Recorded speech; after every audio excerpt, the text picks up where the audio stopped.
terbaik untuk salat duha? Ustaz, kapan waktu yang terbaik untuk salat duha? Salat duha itu pertama waktunya dulu.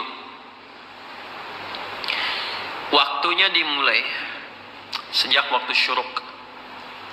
Syuruk itu awal duha. Ingat ya? Perjalanan matahari yang bergerak dari mulai terbit, fajar terbit, sampai berada di posisi tempat terbitnya, sampai nanti bergeser lagi, sekira bayangan itu satu tombak kurang lebih. Kalau kita nanam tombak, ya, sampai kokoh, ada matahari, bayangannya sudah satu tombak gitu ya, sama dengan itu gitu. Nah, kan nanti bisa jadi memanjang, bisa jadi mengecil kan. Nah, itu waktunya syuruk namanya. Pergerakan matahari disebut isyraq. Berada di porosnya disebut masyrik namanya.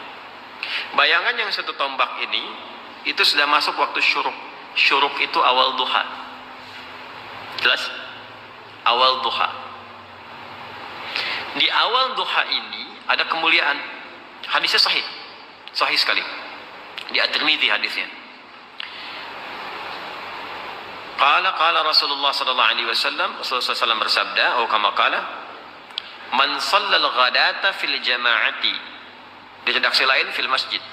Siapa yang menunaikan salat subuh dengan berjamaah. Di hadis lain di masjid. Jadi ada dua diksi di sini, dua redaksi. Satu ditunaikan berjamaah, yang kedua di masjid. Saya mengambil jalan tengahnya saja. Yang prioritas itu yang dimaksud masjid. Salat di masjid. Tapi kalau ada uzur tidak memungkinkan ke masjid, nah ini. Biasanya sih uzur yang dimaknai di sini ada yang lekat dengan perempuan yang tidak memungkinkan ke masjid karena alasan-alasan yang ditoleransi oleh syariat. Dan itu nanti banyak riwayat menyebutkan statusnya sama dengan salat yang ditunaikan laki-laki di masjid. Jadi ibu jangan berkecil hati. Karena memang hati sudah kecil gitu. Kalau besar kan repot tuh, nggak bisa ketampung. Jadi kalau misalnya suami laki-laki ke masjid dan perempuan tidak memungkinkan karena alasan yang ma'dzur syar'an, ya, ditoleransi oleh syariat, itu tunaikan di rumah. Dan nilainya sama dengan laki-laki yang ke masjid. Nah, kalau ingin dapat awal duhanya, syuruknya, maka tunaikan berjamaah di rumahnya. Ya, misal dengan asisten rumah tangga atau ada anak yang nggak ke masjid, misal yang perempuan, sama-sama lakukan di rumah. Nanti ada 3 keadaan perempuan yang tidak memungkinkan untuk ke masjid boleh di rumah. Nah, baik. Sebelum 3 keadaan itu saya sebutkan, saya balik dulu supaya tidak terlampau melompat. Man shalal ghadata fil jama'ati aw fil masjid. Siapa yang menunaikan salat subuh berjamaah atau di masjid, kemudian thumma yaq'udu yadhkurullaha. Lalu dia tidak langsung beranjak, berzikir dulu. Duduk zikir. Saya telah terangkan di satu kesempatan di malam tadi kan, zikir itu banyak, bisa berdoa, bisa kalimat thayyibah, bisa baca Al-Quran, bisa ta'lim. Itu bagian dari zikir. Ta'lim, kalau ada muhadarah, orang Arab bilangnya muhadarah, kalau kita ta'lim. Itu paling singkat, paling gampang, dapat sholat syuruk tuh paling enak tuh itu. Kalau Sabtu Ahad kan ada kajian subuh kan, enak kan tuh duduknya. Itu kajian itu termasuk dari zikir yang mengingatkan kita dengan Allah. Itu dalilnya di Quran surah 3 Ali Imran di ayat 190 191 itu. Inna fi khalqis samawati wal ardi wa ikhtilafil laili wan nahari la ayatin liulil albab. Siapa ulul albab itu? Alladzina yadhkuruna Allah qiyaman wa qu'udan wa 'ala junubihim wa yatafakkaruna fi khalqis samawati wal ardi. Nah, tafakkur itu masuk dalam kajian, konteks kajian. Ah, itu sedang berzikir kepada Allah Subhanahu wa taala. Karena itu di hadis Muslim, komen Nabi terhadap orang yang sedang ngaji itu tinggi, menyampaikan 4 kemuliaan. Ya, majtama'a qaumun fi baitin min buyutillahi. Enggak pernah ada orang kumpul di salah satu rumah Allah. Kemudian kumpulnya itu spesifik. Yatluna kitaballahi wa yatadarasunahu fima bainahum. Mereka ngaji di situ. Ngaji, mempelajari ayat, mendiskusikannya. Kecuali orang-orang itu sedang disebutkan oleh Nabi mendapatkan 4 kemuliaan. Ghasyiyatuhum rahmah, dinaungi oleh rahmat Allah Subhanahu wa taala, nazalat alaihimus sakinah, diberikan sakinah, ketentraman pada jiwa, ya, kemudian wa haffathumul malaikah, dinaungi oleh malaikat banyak berkumpul. Kemudian wa dzakarahumullahu fiman indah. Nah, ini dia kalimatnya. Wa dzakarahumullahu fiman indah. Disanjung-sanjung oleh Allah orang-orang ini, ya kan? Sanjung-sanjung oleh Allah di sekitaran makhluk yang ada di dekat arsy. Disebut-sebut namanya. Ya, itu hambaku fulan. Fitnah disebut-sebut tuh. Fitnah nih. Masya Allah, datang jauh-jauh dari Jakarta. Sebutin tuh, sampai selesai. Ya, Masya Allah. Itu disanjung tuh. Makanya Nabi itu mensupport kita untuk menghidupkan halaqah zikir.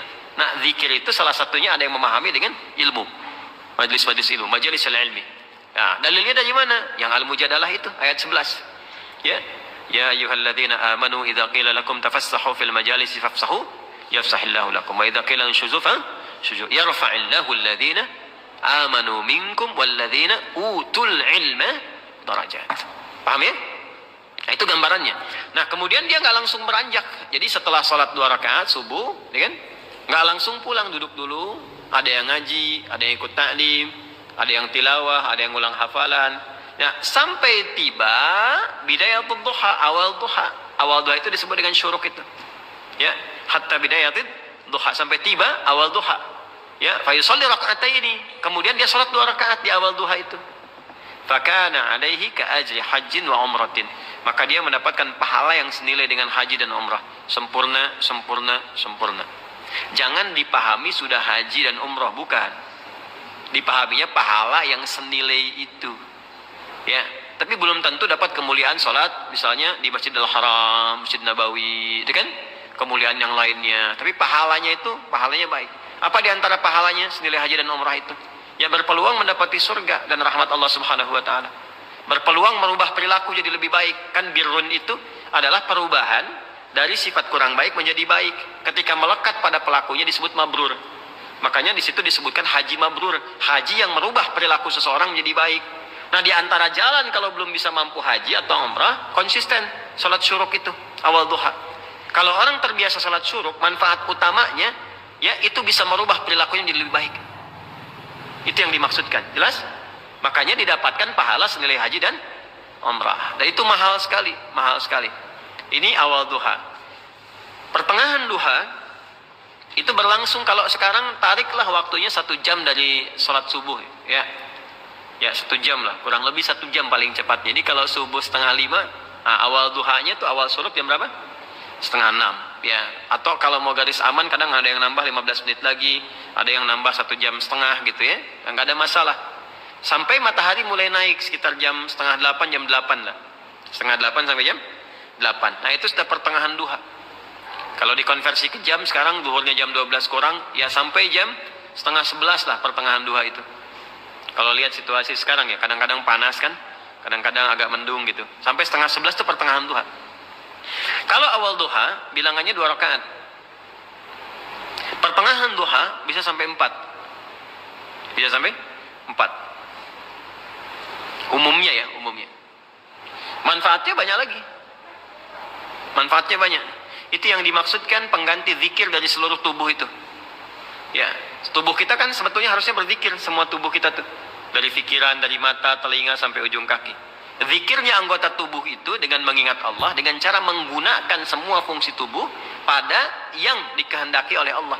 Mata ini yang Allah inginkan apa? Melihat yang baik. Jadi zikirnya mata itu menatap yang baik-baik menurut Allah. Ketika menatap yang buruk, dia sedang keluar dari jalur zikir. Demikian cara memahaminya.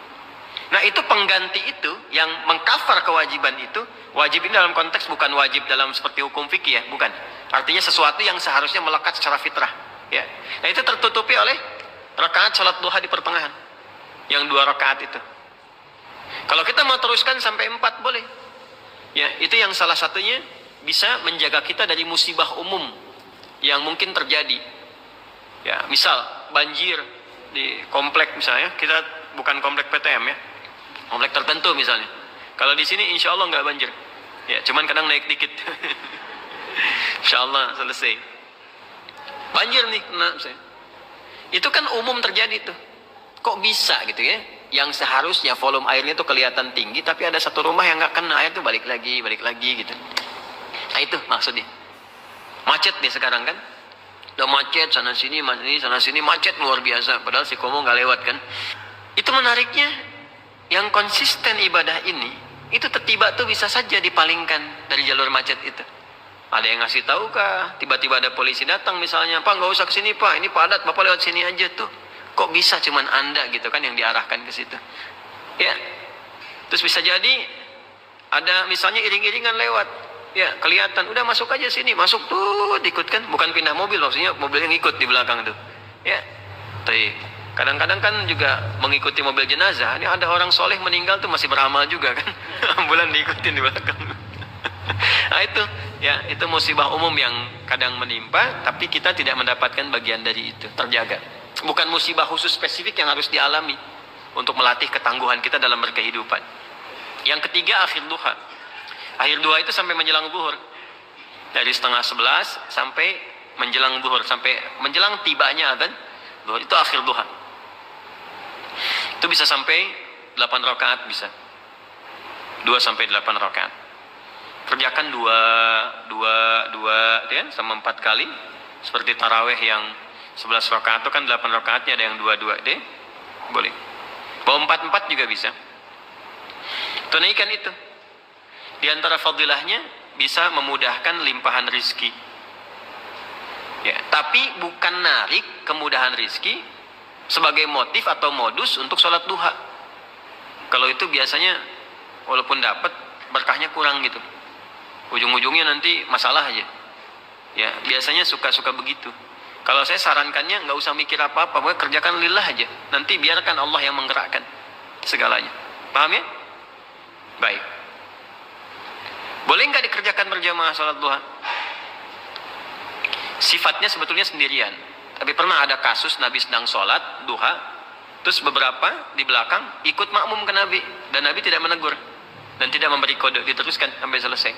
Maka ulama kemudian melihat itu sebagai salah satu landasan dibolehkannya dalam keadaan tertentu, ya duha itu dilakukan berjamaah. Contohnya apa? Anak-anak sekolah, ya kan, pengen diajarin salat duha, dipraktekin, boleh. Ustadz yang imamin, anak-anak di belakang jadi makmum, boleh, sah. Ayah ingin melatih di rumah duha kepada anak-anak dan istri misalnya kan, untuk membiasakan, dilatih berjamaah dulu, itu boleh. Dalilnya yang tadi yang digunakan. Itu nggak ada perbedaan pendapat loh. Jadi kalau Anda maksa sendiri berbeda, Anda yang berbeda sendiri. Ya? Awas. Jadi ngajinya disempurnakan, ada.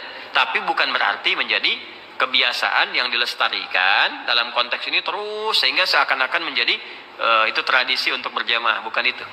Ya, sama sebetulnya dengan sholat malam juga. Sifat sholat malam itu sifatnya sendirian sebetulnya. Ya, bukan berjamaah. Tapi bukan berarti nggak boleh berjamaah. Ada dengan tujuan tertentu untuk berlatih atau mendapatkan kenikmatan bacaan. Kalau imamnya bagus, khusyuk baik, gitu. Kita berlatih untuk mendapatkan itu. Ya, dalilnya banyak. Yang paling populer itu kan yang Ibnu Abbas itu, radhiyallahu taala anhu. Masih ingat? Nah, ingat ya. Di Abu Daud itu nomor 1367. Ya, Ibnu Abbas itu sampai nginap di rumah bibinya Sayyidah Maimunah hanya untuk melihat kebiasaan Nabi di malam hari. Ya, sampai kemudian bangun malam hari, beliau memviralkanlah kejadian itu ke kita semua. Jadi kejadian baik itu boleh diviralkan. Ya, kejadian baik boleh diviralkan. Tapi kalau musibah ditolong, bukan diviralin. Udah tahu orang kebakaran, di videoin, terjadi kebakaran, saya ngapain? Orang di mobil minta tolong, Anda videokan gitu kan? Ya, maaf ya. Nah ini duha gitu ya, yang ditunaikan itu 2 rakaat, bisa 4 di akhirnya, itu bisa mempercepat datangnya apa?